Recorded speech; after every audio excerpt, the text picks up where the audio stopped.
A fines de los 70, solo 3 países de Latinoamérica vivían en democracia. Las dictaduras no resolvieron en absoluto la pobreza, la exclusión social ni la desigualdad. Pero los primeros gobiernos de las transiciones tampoco lo lograron.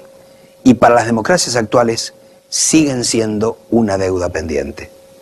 Por eso nos preguntamos, ¿qué pasa con nuestras democracias? Hoy vamos a buscar las respuestas y a repensar el sistema de gobierno en el que la gran mayoría de los latinoamericanos confiamos para mejorar nuestras sociedades, la democracia. Bienvenidos a Explora América Latina.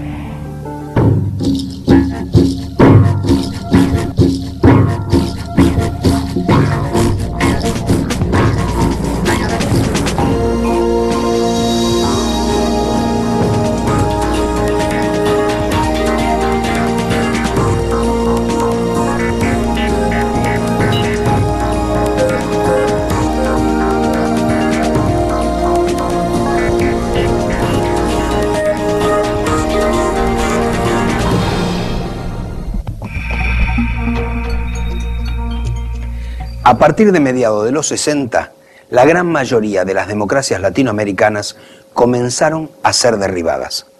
¿Por qué fueron cayendo una por una desde entonces? Y a lo largo de los 70, ¿hubo una causa común?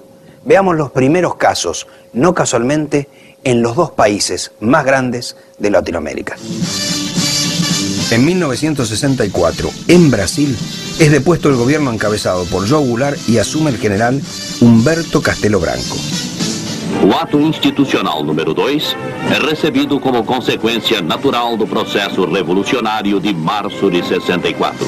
En 1966, el hecho se repite en la Argentina. Cae el presidente Ilia y el gobierno militar del general Onganía proclama la llamada Revolución Argentina.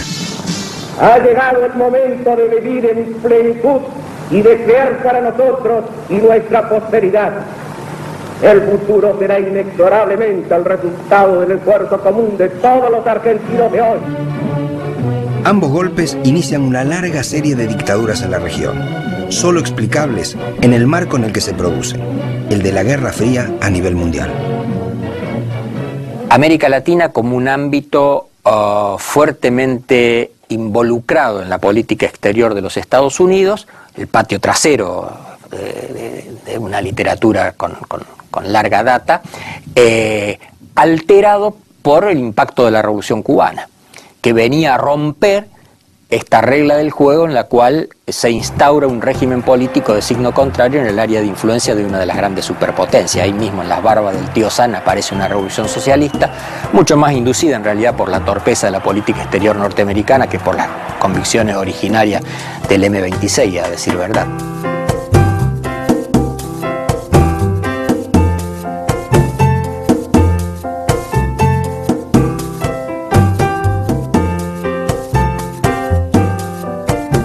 Era una época en que toda América Latina pensaba que era posible hacer algo semejante a lo que se había hecho en Cuba, y pues si algunos cometieron errores con la teoría del foco, otros vieron que no había otra salida y se lanzaron a esa lucha armada. Entonces la idea que América Latina podía convertirse en una gran Cuba estaba fuertemente presente y generó en las clases dominantes un verdadero temor. Esos miedos eran en la mayoría de los casos infundados, en el sentido de que no había, como quedó claramente demostrado, una correlación de fuerzas favorable para los grupos o los sectores revolucionarios. Pero se vivió de esa manera y aceleró un proceso en el cual todo era preferible antes que la revolución socialista. El presidente Kennedy lo dijo mejor que nadie cuando le preguntaron su opinión sobre la muerte del dictador Rafael Trujillo. Nuestra aspiración es tener regímenes democráticos lo más decentes posibles.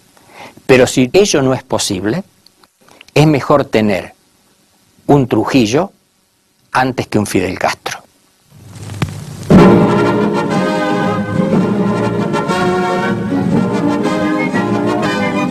Estamos na base aérea de Washington, momentos antes da chegada do presidente do Brasil. Por uns dias, a atenção dos povos americanos esteve fixa nesta visita entre Goulart e Kennedy, principalmente porque ela vinha precedida de uma série de fatos novos e de uma incerteza a respeito da atual política externa brasileira.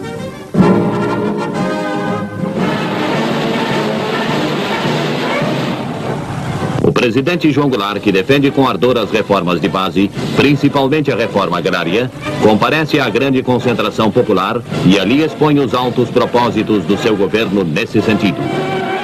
Henry Kissinger dijo en su momento, y este era un hombre de un peso considerable dentro de la política norteamericana, que hacia donde se inclinara Brasil, se iba a inclinar a América Latina. Y entonces esto ayuda a entender por qué el golpe se da primero en Brasil, por qué tiene tanto apoyo inmediato de los Estados Unidos, incluso como se sabe ahora por la desclasificación de documentos del Departamento de Estado, fue preparado con suficiente anticipación. En Brasilia, dicho sea de paso, donde además se gestaron otros dos golpes clave, el de 1971 en Bolivia y después la preparación del golpe en Chile. O sea, se hizo en Brasilia y que contó obviamente con toda la aquiescencia del gobierno norteamericano. El pueblo unido jamás será vencido. En 1973 cae el gobierno socialista de Salvador Allende, electo 3 años antes. La dictadura del general Pinochet se prolongará por 17 años.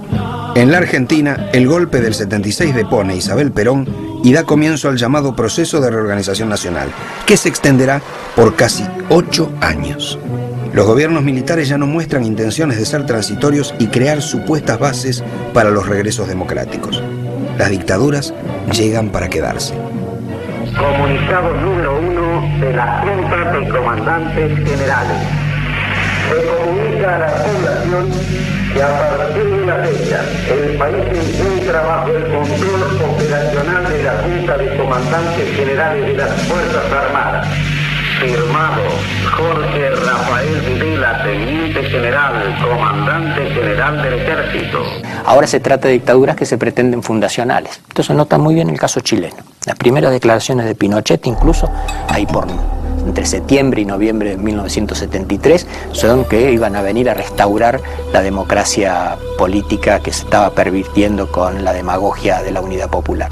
Pero pocos meses después, ya en 1974, la idea de que vienen a fundar un nuevo orden político está claramente establecida. En Argentina pasó algo parecido.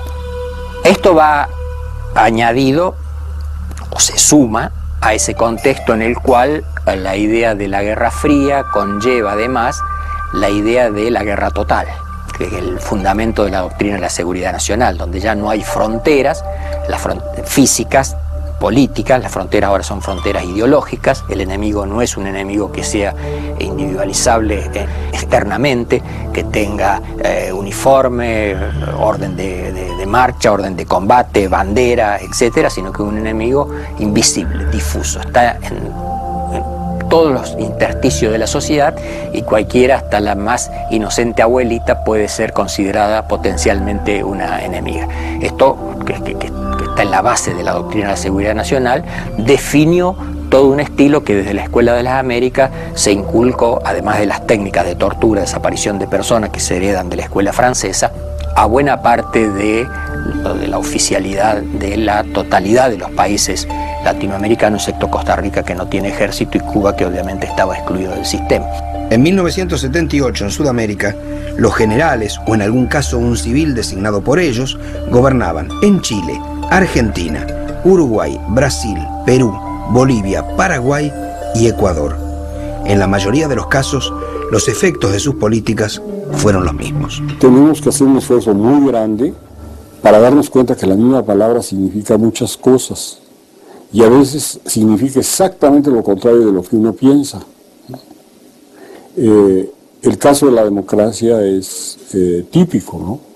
¿Cuántos regímenes han sido reconocidos como democráticos y al frente de los mismos se encuentran los dictadores más siniestros? Lo interesante de Guatemala es que las famosas dictaduras militares de los años 70, todos los generales que fueron presidentes fueron electos.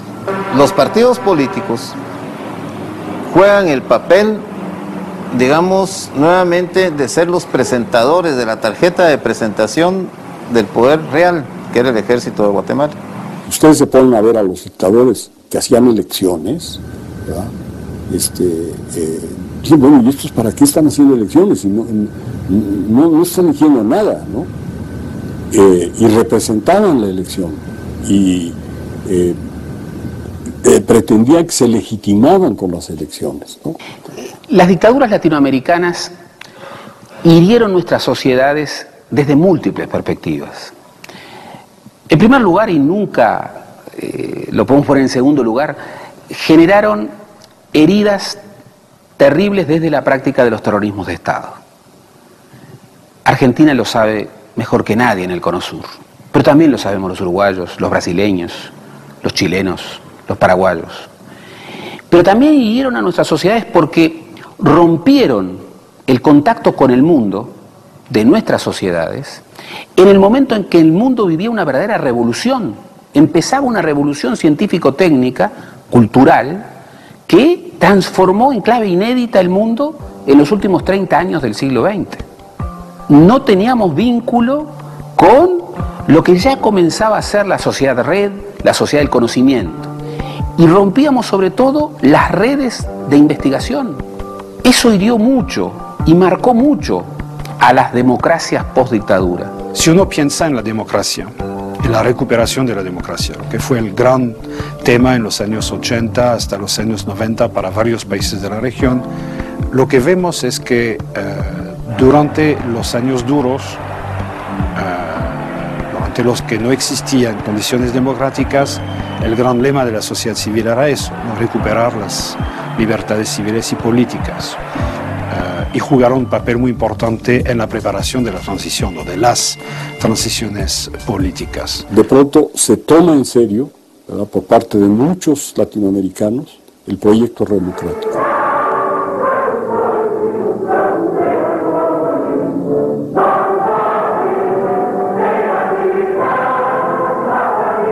E nós das oposições precisamos de uma vez por todas ter consciência que a única chance que nós temos é a via das eleições diretas para presidente da República. 1982 en Bolivia, 1983 en Argentina, 1984 en Uruguay, 1985 en Brasil. Poquito más, 1989 en Chile y en Paraguay. Pero digamos, en el curso de 7 años, esta historia revirtió completamente. Declaro promulgada o documento da liberdade, da dignidade, da democracia, da justiça social no Brasil. Que Deus nos ajude que esto se cumpla. En Bolivia los militares se tuvieron que ir porque quedaron involucradas las Fuerzas Armadas en el negocio del narcotráfico. La característica de la cleptocracia del gobierno de García Mesa. Y en Argentina porque perdieron la guerra de las Malvinas. Comunicado del Estado Mayor Conjunto número 165. El Estado Mayor Conjunto comunica que en el día de ayer, 14 de junio de 1982, se produjo la reunión entre el comandante de las fuerzas inglesas, general Jeremy Moore, y el comandante de la guarnición militar Malvinas, general de brigada Mario Benjamín Menéndez.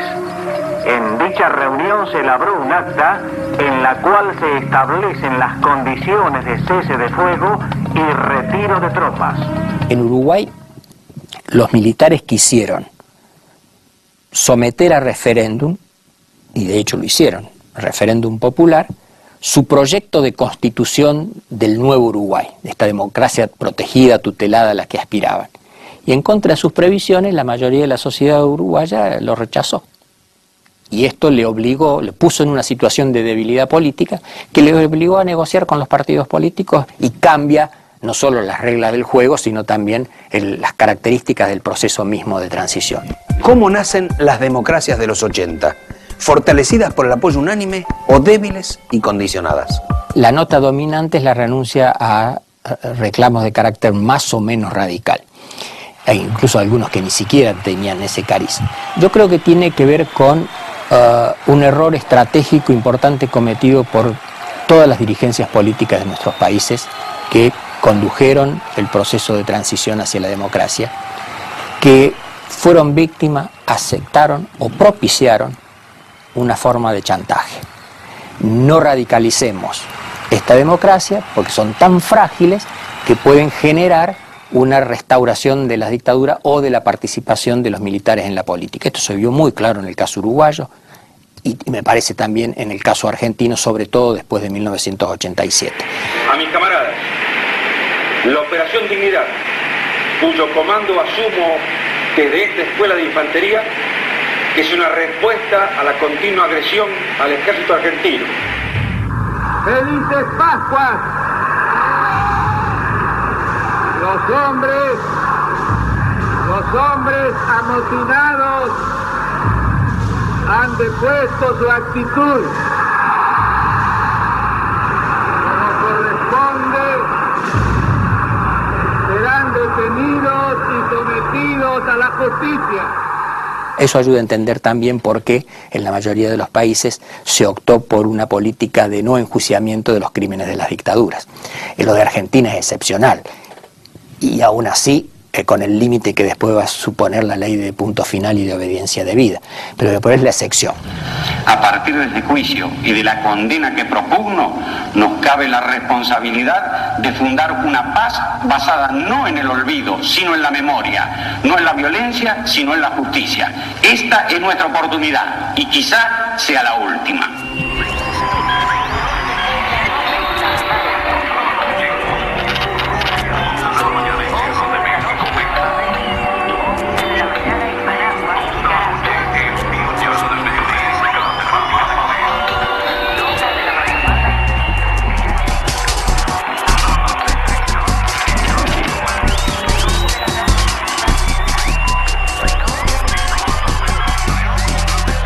A partir del regreso a las democracias en los 80, ¿qué sucedió en los distintos países? En general, el paso fue de la euforia al desencanto, cuando las políticas aplicadas no mejoraron la forma de vida de amplios sectores. En los años 90, ¿qué tuvimos? Bueno, la aplicación ortodoxa de políticas emanadas del llamado Consenso de Washington y justamente democracias que perdían calidad, perdían intensidad. La economía ortodoxa actúa como si los valores éticos no tuvieran influencia en la economía. Esa visión de la economía generó lo que se llama el modelo del derrame, que se aplicó en la Argentina de los 90 y en toda América Latina, con pocas excepciones, y que significaba dejar que el mercado produzca crecimiento económico, sacar el Estado, privatizar la mayor parte de los bienes que se producían por vía pública y esperar que eso chorree y se derrame en los sectores más pobres para sacarlo de la pobreza. Hoy América Latina tiene mucha más pobreza que la que tenía previamente esas experiencias y tiene muchísima más desigualdad que la que tenía previamente esas experiencias. Es decir, para mucha gente en América Latina la democracia parece no cumplir con la promesa, ¿no es cierto?, que la ciudadanía pensaba incluida en esta oferta de democracia, que era un mejoramiento de las condiciones de vida. Democracias que se conjugaban, bueno, con fenómenos de corrupción, que se conjugaban con fenómenos de pauperización aguda. Los datos no admiten comentarios. El 44% de los latinoamericanos, 220 millones de latinoamericanos, están por debajo de la línea de pobreza, lo cual ha hecho que en este periodo de democratización, la aplicación de políticas liberales que supuestamente incorporaban al continente al nuevo esquema de globalización liberal, generaban, a contramano de lo que se suponía, una pauperización aguda. Entonces esas experiencias fueron catastrofales para la economía y fueron catastrofales para el capital social y para el capital humano de América Latina. Entre las consecuencias negativas de las políticas de los 90, una en relación con la democracia fue la marginación de la política de amplios sectores. La exclusión social, más tarde o más temprano, se traduce en una ausencia de participación en la vida política. Entre otras cosas porque quienes están peor hoy en América Latina tienen la condición de que no están organizados, de que no son ciudadanos, de que no tienen, reitero, el derecho a tener derechos.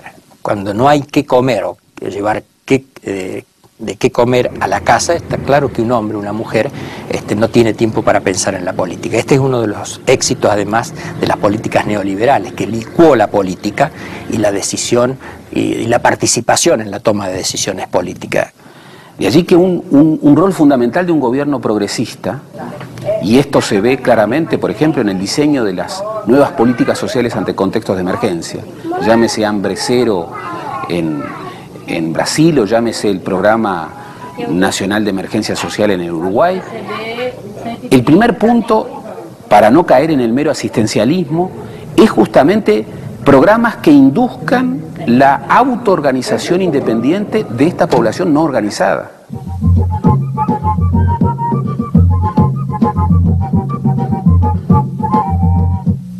Num país do tamanho do Brasil, iniciar qualquer campanha de coleta de alimento é uma verdadeira operação de guerra e deve ser feita com muito cuidado e planejamento para que todo esse enorme esforço atinja plenamente os seus objetivos. Nossa guerra não é para matar ninguém, é simplesmente para salvar vidas. Na expectativa que eu nasci, nunca tive libertação. E sei que daqui para lá não tem, só se Deus nos ajudar e abaixo de Deus o Lula. El primer tema es cómo promover el tránsito de grandes franjas de la población latinoamericana que no son ciudadanos, que no tienen derecho a tener derechos, a una nueva condición en donde ellos mismos sean sujetos de derecho, sujetos incluso en la implementación de estas nuevas políticas sociales, y que efectivamente puedan convertirse en algo que no han sido nunca en muchos casos, que son sujetos de su destino, ciudadanos, no meramente electores, portadores de derecho. El desafío principal y urgente de las democracias en Latinoamérica es dar respuestas a la pobreza. Democracia y pobreza. Dos términos cuya relación es fuente de debates y polémicas. Una tendencia muy constante en América Latina ha sido por parte, sobre todo de los sectores de la derecha, ha sido insistir en que en la pobreza no hay democracia. No estoy para nada convencido de eso, puesto que como la pobreza va a continuar por el tiempo previsible, o se democratiza la pobreza o no hay salidas reales para la instalación pacífica de los regímenes democráticos. Lucha contra la pobreza es un problema absolutamente central en la agenda de la democracia en América Latina.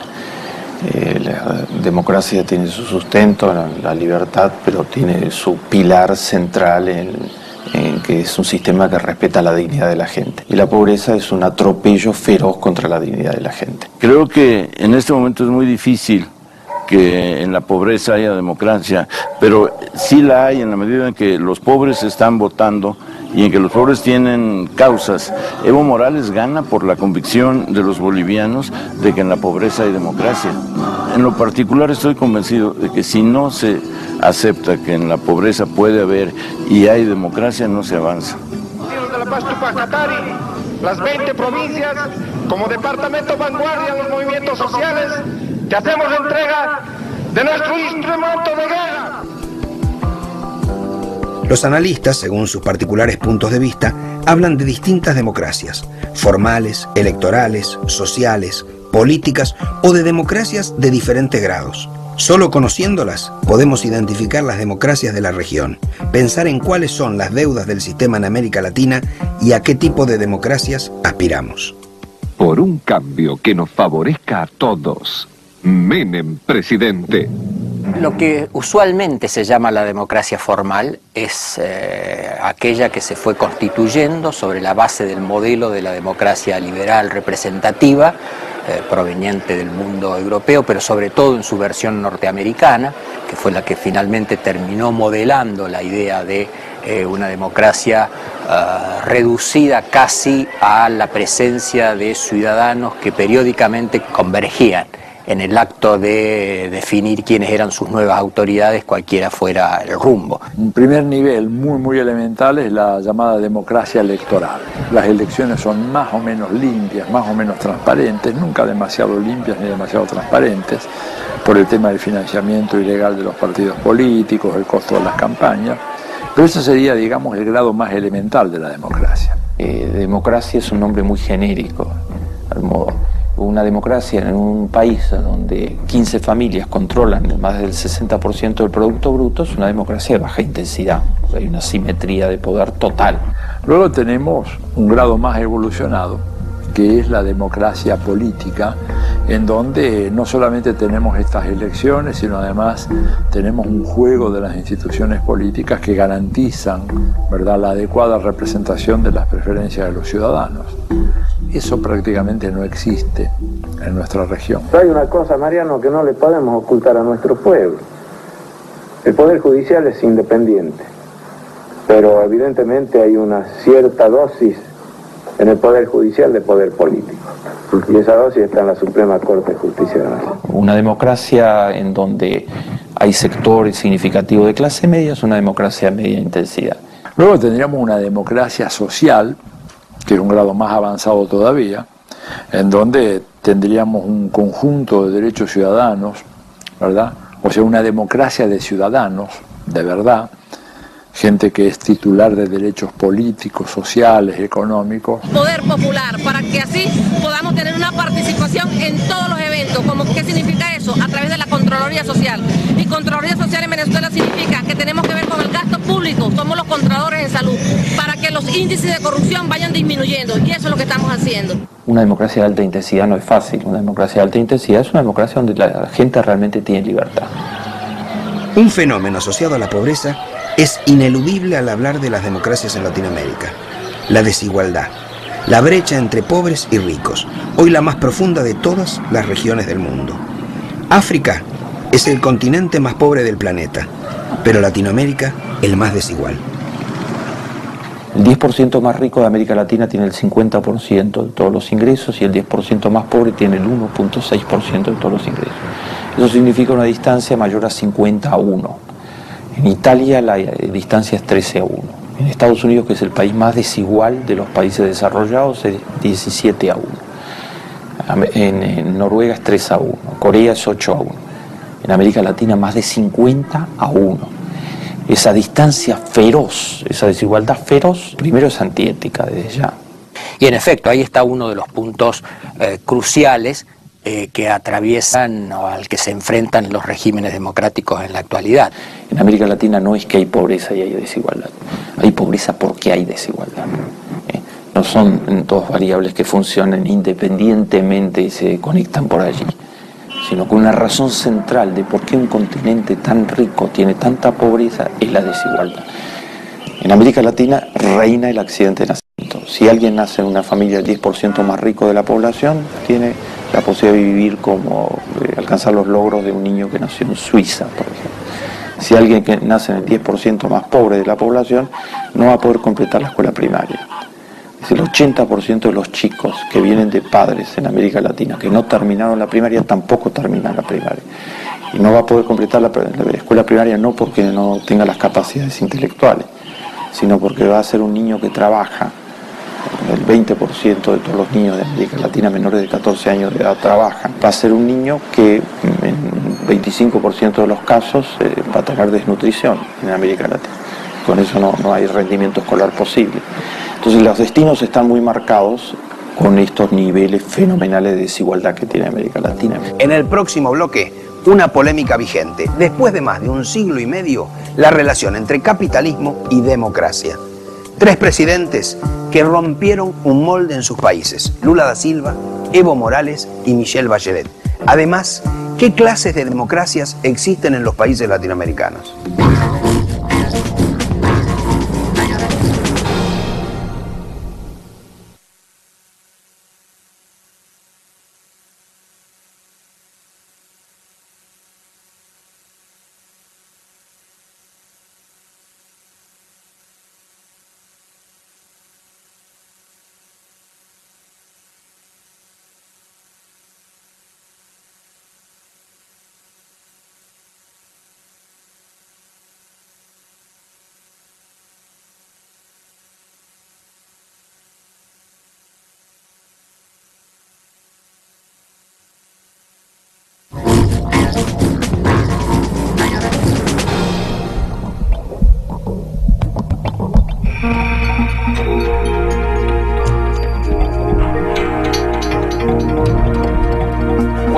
desigualdad económica solemos pensar en los pobres, en los indigentes, pero vale la pena mirar el otro extremo.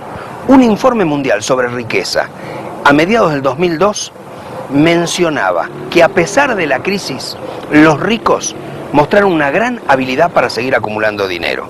Según el informe, en la región hay 280.000 personas con más de $1 millón en activo. ¿De dónde son la mayoría de esas personas? Brasileños y mexicanos. El crecimiento de la riqueza de los ricos latinoamericanos fue del 8%, el doble de la media mundial y muy superior a la de los norteamericanos y europeos. En ese periodo, 150 millones de habitantes de la región intentaban sobrevivir con menos de $2 diarios. Acá en México tenemos un ingreso per cápita de alrededor de $6.500 al año, que no es una cifra mala, de hecho es la cifra más alta de la región latinoamericana, pero si uno empieza a desagregar por estados, por sectores sociales, uno se da cuenta que en México, como en otros países latinoamericanos, hay sectores que viven con condiciones de vida muy semejantes a la de gente que vive en Italia o en Hong Kong o en Alemania, y otros que viven con, digamos, niveles de vida que son comparables a algunos países subsaharianos. Entonces tenemos una desigualdad absolutamente tremenda, y esta desigualdad es efectivamente, repito, el principal freno a una reducción continua de la pobreza. Puede reducirse sustancialmente la pobreza. Chile es un ejemplo clarísimo. La pobreza en Chile bajó de un modo considerable. Lo que no disminuye en Chile es la desigualdad. Lo que todavía no sabemos hacer en América Latina es crecer reduciendo la desigualdad. Es más, se incrementó en todos nuestros países. Nuestros países son hoy más desiguales de lo que eran bajo dictadura, con la misma o con diferente política económica. Entonces ahí hay un punto importante. El problema no es la pobreza, ni los pobres. El problema son los ricos, los que se apropian de la riqueza y la forma en la que la riqueza se distribuye. Entonces el problema no está en la pobreza, sino en la desigualdad. Según las estadísticas, Brasil es el país de Latinoamérica con mayor desigualdad y Uruguay el menos desigual. Cuando Fernando Henrique Cardoso asumió su primera presidencia en 1994, dijo que Brasil no era un país pobre, sino un país injusto. A más de 10 años, la afirmación vale para muchos de los países de la región. ¿Por qué tiene tanta pobreza un continente potencialmente tan rico? ¿Por qué el Perú, que ha tenido crecimiento económico muy significativo en los últimos 5 años, no logró mejorar un ápice la tasa de pobreza, que es del 52%? O sea, las cifras horrendas de Fujimori, una de las dictaduras disfrazadas más cruentas que conoció la historia latinoamericana contemporánea, y de las más corruptas, etcétera, no fueron mejoradas durante el gobierno posterior. ¿Por qué? Bueno, porque no se modificó en un ápice el nivel de inequidad en el acceso a oportunidades en el Perú. Y esto es válido para el conjunto de América Latina. La humanidad que está viviendo en nuestros países, la crisis social de todo un sistema de dominación y acumulación, ¿no? Es evidente que esto ya no se necesita ser marxista para darse cuenta que hay un problema muy grave en la acumulación, hay un problema muy grave en la dominación, y que es el sistema en su conjunto el que se encuentra en crisis. Y esto es un punto más delicado, porque efectivamente, porque una forma de terminar con la pobreza es incrementando, haciendo que la economía aumente sus niveles de producción y productividad, creando nuevas fuentes de trabajo, creando nuevos emprendimientos, nuevas empresas. Eso termina con los pobres. Más o menos, ¿no? Pero termina o lo reduce. Pero la desigualdad es otra cosa. Y la desigualdad es consustancial del sistema capitalista. Y ahí es donde se junta el elemento teórico más fascinante de analizar y más difícil, que es cuál es la relación real que existe entre capitalismo y democracia, que es una discusión que lleva más de un siglo y medio, sino 2, y en la que todavía no hay un acuerdo, pero donde sí parece claro que efectivamente esa relación sirve para que la democracia encubra bajo un manto de igualdad formal lo que la realidad de la economía y la sociedad capitalista genera como desigualdad. Mercado, democracia e integración sigue muy vivo como un desafío. Como sigue muy vivo adentro de los países nuestros las relaciones democracia y mercado.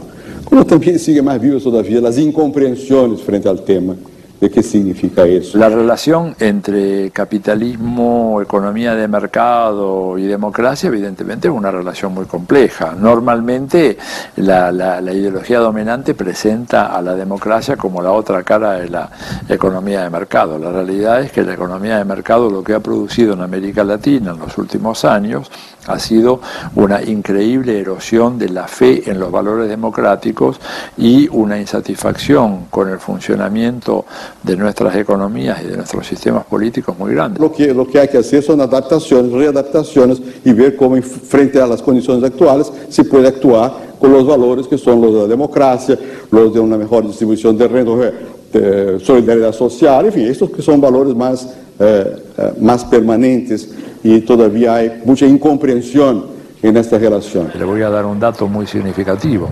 Una encuesta muy reciente, levantada en 18 países de América Latina, demuestra que apenas el 19% de la población de América Latina, esto sobre una muestra de casi 20.000 personas en toda la región, en 18 países de la región, apenas el 19% demuestra estar satisfecho con la economía de mercado. La experiencia de América Latina, con 25 años de aplicación irrestricta de políticas de libre mercado en América Latina, demuestran que esas políticas han erosionado, tal vez irreparablemente, la credibilidad en las instituciones y en el mismo ideal democrático. México no vivió los procesos que conocimos en el sur del continente, los golpes militares y los regresos democráticos. Sin embargo, durante 7 décadas, el poder fue monopolizado por el PRI, el Partido Revolucionario Institucional, que recién en el 2000 fue vencido en las urnas por el PAN, que volvió a imponerse en el 2006 en una polémica elección. En México, como una forma de medir la satisfacción con la democracia, simplemente preguntamos: ¿existe la democracia en su país? Vivimos en una democracia artificial, ¿no? Que únicamente los stops o los comerciales dicen que vivimos en democracia, pero yo creo que no vivimos en democracia. La democracia pues casi no se ve tanta reflejada acá, pues. Creo que no está tan perdida la democracia aquí. Si se viviera en democracia, pues viviéramos todos mejor. Hay muchas trampas en las elecciones, hay muchos políticos elegidos por dedazo. Es muy buen sistema, nada más que faltaría aplicarlo. En una sociedad la gente confía poco, mucho o nada en la otra gente. Y eso tiene que ver, eso no viene dado, eso tiene que ver con la experiencia histórica de una sociedad, con lo que le ha pasado. Por ejemplo, en la Argentina de los 90, en la Argentina menemista, los niveles de confianza eran bajísimos, porque la desconfianza venía de la relación con el viciamiento total de los valores más básicos del funcionamiento de una sociedad. Frente a montos gigantescos de corrupción desde las alturas del poder, eso desde ya es un destructor de confianza en el conjunto de la sociedad. La corrupción siempre tuvo buenos amigos. Indiferencia, complicidad, impunidad. El poder político respalda la acción de la justicia. No sea espectador de la decadencia ética del país. Participe en la reconstrucción del hombre argentino. Recuerde, en la Argentina de hoy, nadie tiene coronita. Es un mensaje del Partido Justicialista. Yo planteo que los valores éticos son decisivos para la economía y para la sociedad en su conjunto. Y que si una sociedad se plantea valores éticos importantes, eso no se plantea por ley, eso se plantea a través de la cultura, de la educación, de las autoexigencias de una sociedad, etc. Y avanza hacia ello, la economía va a funcionar muchísimo mejor. Y esos valores éticos tienen que encarnarse en prácticas éticas por parte de todos los actores sociales. Construir confianza en una sociedad es muy importante moralmente, mejora la calidad de vida de todos. Nosotros confiamos en nuestros vecinos, si confiamos en el presidente, si confiamos en los líderes políticos, económicos, sociales, etcétera, mejora la calidad de todos.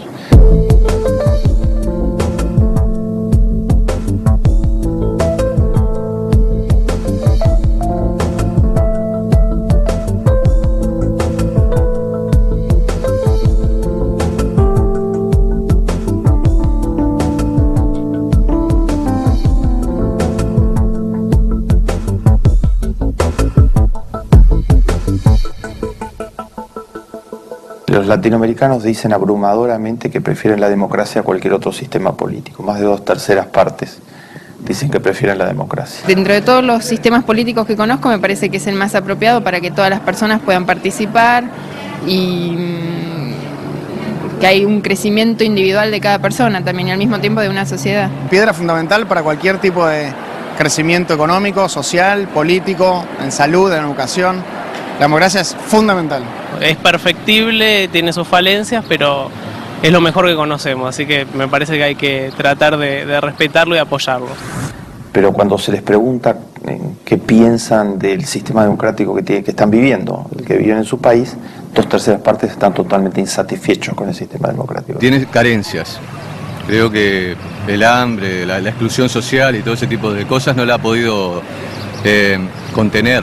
Unos cuantos nada más tienen la democracia y los demás están padeciendo hambres, pobrezas, no hay trabajo, aunque sean profesionistas, no hay trabajo para la gente, pues. Entonces están desconformes no con la democracia como sistema político, sino con la calidad de la democracia que tienen. Que la democracia la hace la gente que tiene el poder y la gente que tiene el dinero. Para ser una democracia tiene que ser algo más, no globalizado, sino más integral, más social, más mirar en todos los segmentos de la sociedad a dónde está la parte débil y equilibrarla un poco. Están diciendo, no queremos una democracia tradicional, queremos una democracia de mucho mejor calidad, no quieren menos democracia, quieren más democracia. Quieren una democracia de alta intensidad, quieren una democracia activa. Más allá de las deudas y las debilidades de las democracias en la región, entre los últimos años del siglo XX y los primeros del XXI, se produjeron hechos para destacar. Algunos auspiciosos y varios inéditos. En Brasil, gana las elecciones por primera vez un representante de la clase obrera. En México, el fin de 7 décadas de hegemonía de un mismo partido. En Bolivia, la elección de su primer presidente indígena. Y en Chile, la llegada de la primera mujer a la presidencia. Es absolutamente singular que en esta historia en la que estamos viviendo, una mujer, un líder indígena y un obrero metalúrgico dirijan 3 países que nunca fueron dirigidos por una mujer, por un obrero y por un líder indígena. Bueno, yo creo que el triunfo de Morales en Bolivia lo que quiebra es finalmente la hegemonía de la vieja política de los partidos tradicionales, ¿verdad?, que se habían constituido al margen de la realidad indígena de ese país. Es otro caso fascinante, por muchas razones. Primero, por la larga tradición que tiene la sociedad boliviana de tener una sociedad civil muy fuerte, que incluso destruyó en su momento las Fuerzas Armadas, se opuso a las mismas, etc. Segundo lugar, por lo que Evo Morales significa en términos de pertenencia étnica a los aymara. En tercer lugar, porque su pertenencia social, el campesino cocalero, especialmente del área del Valle del Chapare.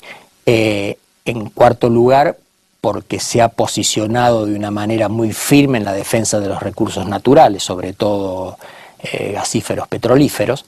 En quinto lugar, porque levanta una posición de dignidad nacional frente a las pretensiones de los Estados Unidos desde A, quitarle las armas que se le transfirió en su determinado momento al Estado boliviano, o B, exigirle que termine el cultivo de la hoja de coca, cuando en realidad lo que hay que terminar es con el consumo de la cocaína, que es una cuestión bien distinta del cultivo de la coca. La otra cuestión que me parece interesante es que el triunfo político de Evo Morales, que es un triunfo además incuestionable por la magnitud numérica en la primera vuelta, que implica potencialmente la incorporación de los pueblos originarios organizados políticamente a la lucha por conseguir posiciones de poder. La elección de Michelle Bachelet digamos, si uno la analiza desde la perspectiva de Chile, yo creo que hay un par de lecciones bien importantes. Primero que da, yo diría, una mujer con experiencia relevante, a la vez símbolo, digamos, por su vida, la historia de su vida, su padre, su propio exilio, etcétera, símbolo de cosas que tienen que quedar atrás, y al mismo tiempo símbolo de, digamos, de una visión de futuro, una mujer joven, médico. No creo que fue una dinámica feminista, pero seguramente representa algún cambio en la sociología de Chile, porque va más allá de los cánones clásicos de la política. Ahora, ¿eso se puede repetir en otros países de la región latinoamericana? Seguramente que sí. En la América Latina se está planteando la lucha por la liberación de nuestros países respecto de las formas de opresión colonial y neocolonial, la lucha por la democracia, no solo como gobierno del pueblo, con el pueblo y para el pueblo, sino como la formación del pueblo para que sepa cómo se toman decisiones políticas, por qué se toman decisiones políticas y participe más y más en la toma de decisiones políticas. Pero a esas dos luchas se añade una tercera, que es por el socialismo, y que pues representa un gran reto para los pueblos latinoamericanos, al que están respondiendo cada vez más en condiciones muy difíciles, muy dolorosas, pero con aportaciones impresionantes, ¿verdad?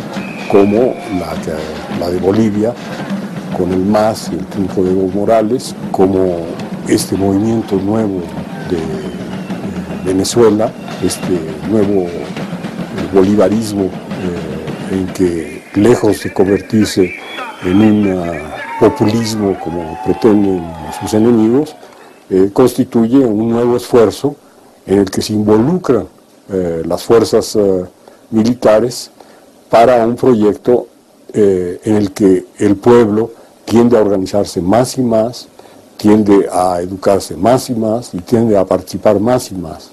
Y aunque existe, por supuesto, la cultura que todos tenemos en todos nuestros países del hombre fuerte, del hombre líder, no es en ella en la que están basando todo el proyecto, sino en la profundización de este proceso y en lo que Chávez ha llamado un nuevo socialismo, el socialismo del siglo XXI.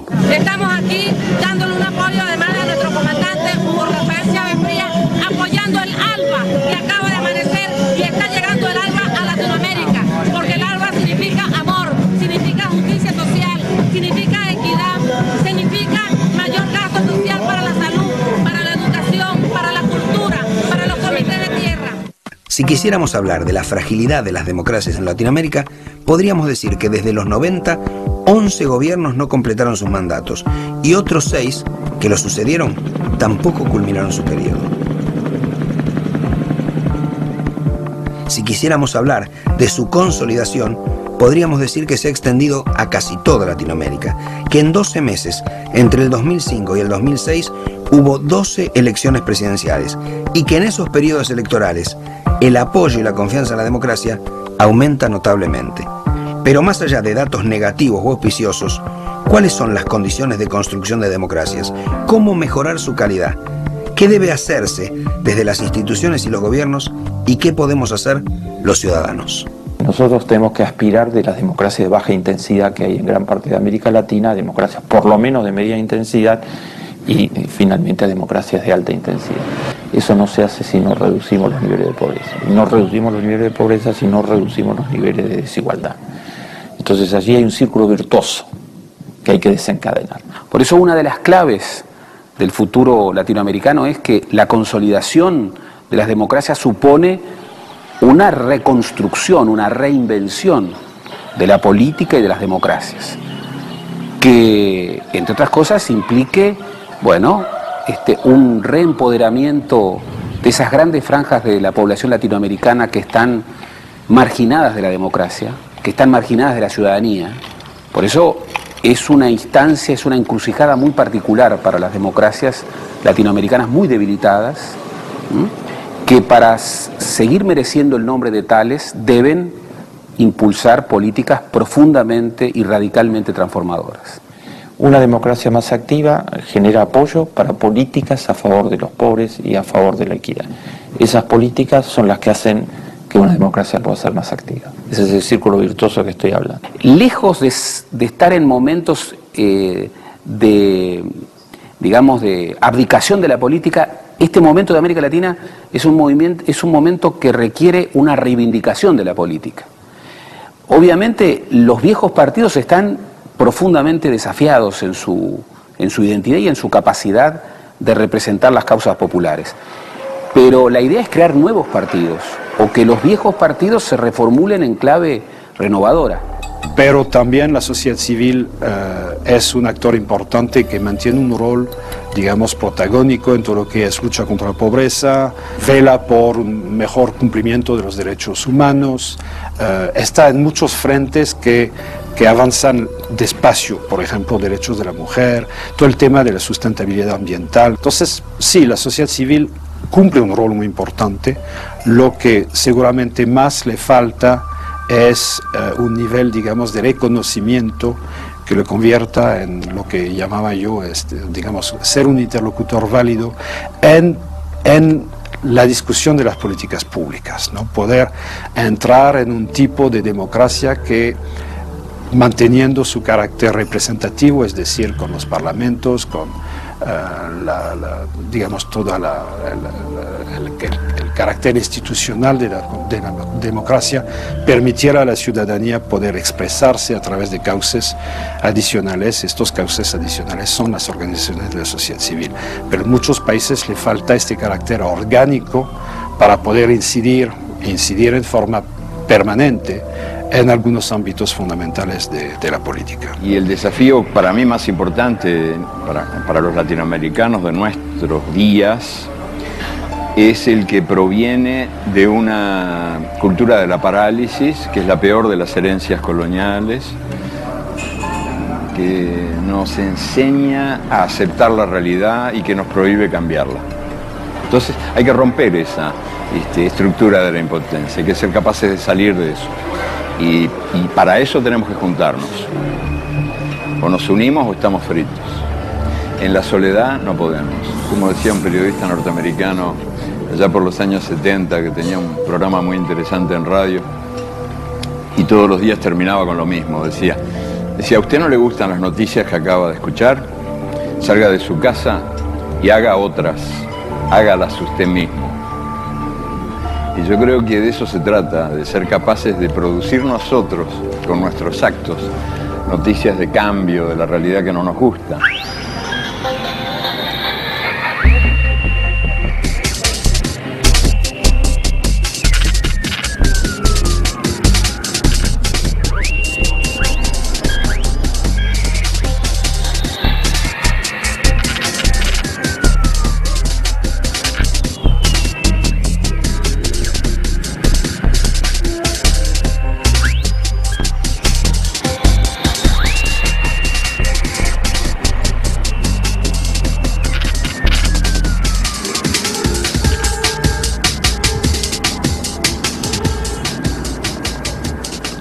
Muchos lo rechazan de plano. Algunos dudan, otros la aceptarían. Pero más allá de las respuestas y su análisis, lo deseable sería ni siquiera tener que plantear las alternativas. La deuda de nuestras democracias es la solución de los problemas sociales, y la gran esperanza de la enorme mayoría de los latinoamericanos es que las respuestas lleguen a través de gobiernos elegidos por sus pueblos, con democracias plenas, con respeto por los derechos, la igualdad y la libertad de todos.